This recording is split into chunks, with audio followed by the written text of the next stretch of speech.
Le DEUF, on va commencer avec Rockissimum le 18 juillet. Je prends pas trop de risques, comme son nom l'indique, pour dire que là encore, on cible les enfants. Oui, tout à fait, oui. C'est un festival dédié à la chanson rock pour enfants.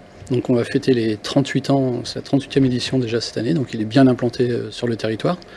Et il a cette particularité depuis son origine de proposer de la chanson moderne, on va dire, pour les enfants, à destination des enfants.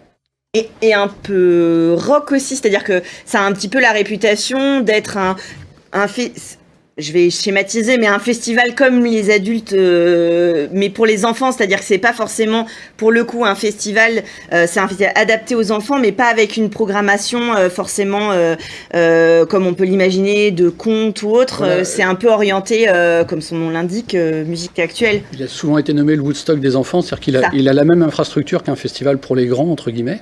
Et il propose un fonctionnement qui est un peu le même, donc on a 3 scènes de musique actuelles, donc avec des groupes qui jouent en alternance. On a 7 groupes de musique qui vont jouer sur la journée. On a aussi un espace cirque avec 2 compagnies, des fanfares. Donc il fonctionne vraiment comme un festival, on va dire classique, pour prendre les vieilles charrues qui sont le maître étalon, ouais. La référence.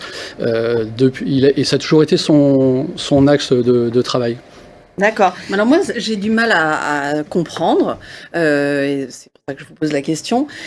Est-ce que les paroles sont écrites pour des enfants en particulier? Est-ce que ce sont des contes pour enfants réécrits? C'est vraiment de la chanson qui est modernisée, on va dire, mais les artistes écrivent spécifiquement pour les enfants et on est très attaché à ça. C'est justement, on y vient en centre de loisirs et en famille, mais il est dédié aux enfants. C'est-à-dire qu'on met un point d'honneur à faire en sorte que ça s'adresse aux enfants et non pas à leurs parents. Parce qu'il y a parfois dans les créations, pour les familles, des gens qui mélangent un peu tout et Rockissimum veut s'adresser avant tout aux enfants.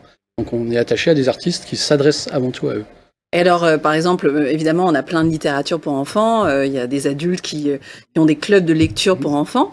Je me rends pas bien compte. Est-ce qu'il y a énormément de groupes qui font du rock spécifiquement pour les enfants? Oui, désormais, il y a beaucoup. Il y a même des groupes qui ont tourné pendant 10 ans sur le public adulte, on va dire, et qui maintenant créent spécifiquement des spectacles vers les enfants.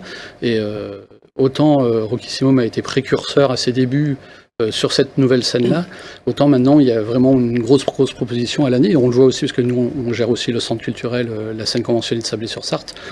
Il y a des propositions maintenant dans les lieux culturels de chansons ou de rock pour enfants toute l'année en fait. Oui, puis on voit des fois il y a des tournées et puis la tournée d'après est plus adressée aux enfants. Il y a des artistes qui font le pont entre les deux. Régulièrement. Il y a des artistes maintenant comme Aldebert qu'on avait l'été dernier, qui est un artiste majeur de la scène française de manière générale et qui s'adresse aux enfants mais qui remplit des zéniths. Exactement, avec Enfantillage par exemple, on l'avait vu au Mans. Alors ça c'est le 18 juillet. Tout à fait. Et puis le 19 juillet on a Nuit d'été. Alors c'est la 14e édition, la ville de Sablé a créé en 2006 un événement gratuit de musique actuelle où là on utilise la grande scène de Rockissimum pour proposer des concerts gratuits dans le parc du château. D'accord, donc là, familial, mais pas orienté spécifiquement pour les enfants. L'horaire, on est déjà sur les grands ados, en fait. C'est ça, voilà, c'est ça.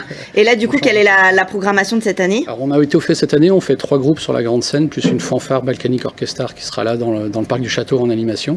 La tête d'affiche, c'est Steven Seagulls, qui est un groupe finlandais qui fait des reprises de tubes de hard rock et de métal, version folk, enfin bluegrass plus précisément.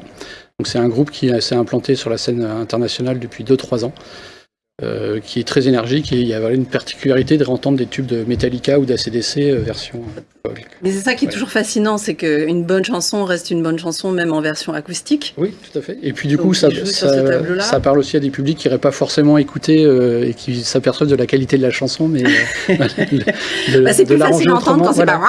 C'est ça, de les réarranger autrement, on a une autre écoute et ça fonctionne bien, c'est assez... Ça part d'une boutade, je pense, puis au final, la recette fonctionne vraiment très bien. Et qui a fait cette découverte? Alors, ils se sont fait connaître vraiment, c'est les nouveaux phénomènes, mais c'est Internet, en fait, qui les a fait exploser, parce qu'ils ont diffusé très rapidement leurs recettes, on va dire, via des clips et via Internet. Et du coup, rapidement, les autres... Les autres, on aura, avant eux, c'est Lord Esperanza, qui est un artiste montant de la scène rap française. Et Des Lions pour des Lions, qui est un groupe de, on va dire, fanfare de la région d'Angers, mais qui est beaucoup plus que de la fanfare. En fait, personne peut définir trop leur musique parce qu'ils vont piocher dans tous les univers. Ils se considèrent comme une post-fanfare. Donc voilà, ils jouent également parfois en rue, mais ils ont aussi un spectacle sur scène. Donc alors, ça, 17 et 18 juillet. Non, 18 et 19 juillet. Voilà. Pardon, 18 et 19 juillet. Et puis en août, on va parler du festival tout de suite dans Culturel. À tout de suite pour Culturel.